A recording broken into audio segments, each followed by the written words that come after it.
Quick Review presents the 5 best instant camera. Let's get started with the list. Starting of our list at number 5. InstantFlex TL72.0 Instant Film Camera. The InstantFlex from Mint is a fresh look at the instant camera design. It copied the look of an old twin-lens Rolleiflex camera, which makes it look trendy and cool.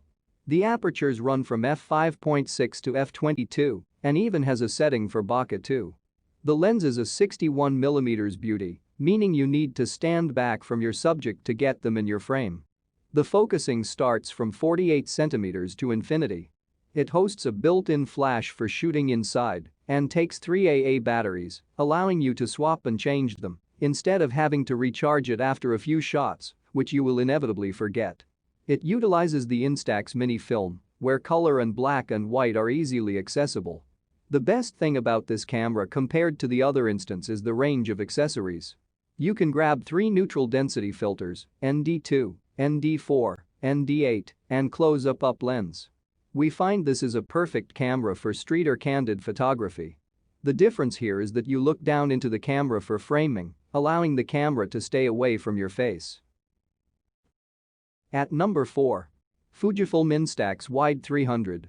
The Instax Wide 300 is about the size of an old-fashioned medium-format rangefinder camera. Despite its large size, it's lightweight and easy to grip. A spring-loaded switch around the shutter release extends its 95mm lens. And unlike the Instax Mini, it uses Instax wide film packs, making its photos closely resemble standard prints. Even though it's a rather chunky gadget, the camera is easy to hold and use.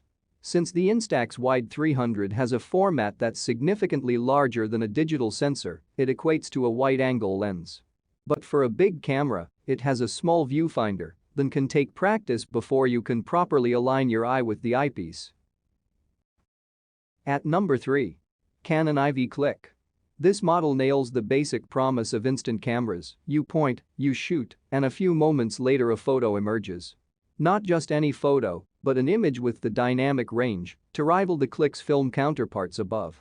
It's also the easiest camera to use among the 3 Zinc models we tried. You can choose whether to print a photo in a 2-inch square with a white border beneath it or the more elongated 2-inch by 3-inch format. The model also gives you the option to reprint the last photo taken in case someone else wants a copy. We did find it puzzling, though, that the Cliq does not take digital photos when there's no paper loaded into the camera.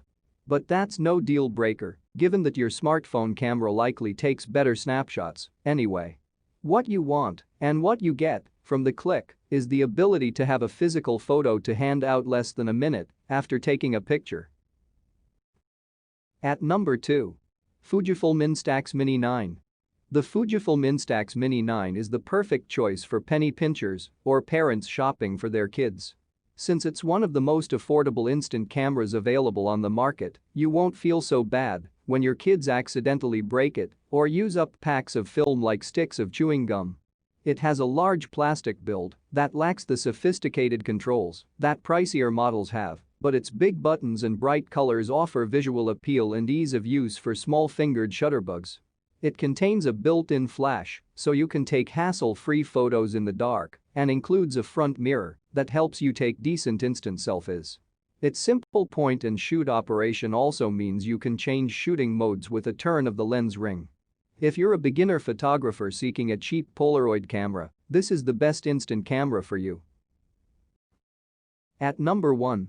Fujifilm Instax Square SQ6. While smaller in size, the square Instax prints from this camera are the closest thing we found to the Polaroid pictures we all remember so fondly.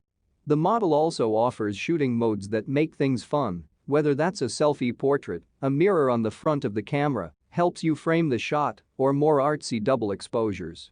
On the downside, the autofocus didn't always work correctly, marring some shots we took in the lab and in the real world. The same goes for the macro mode, designed for shooting items up close. We also found it hard to not overexpose images, even when using the camera's darken mode.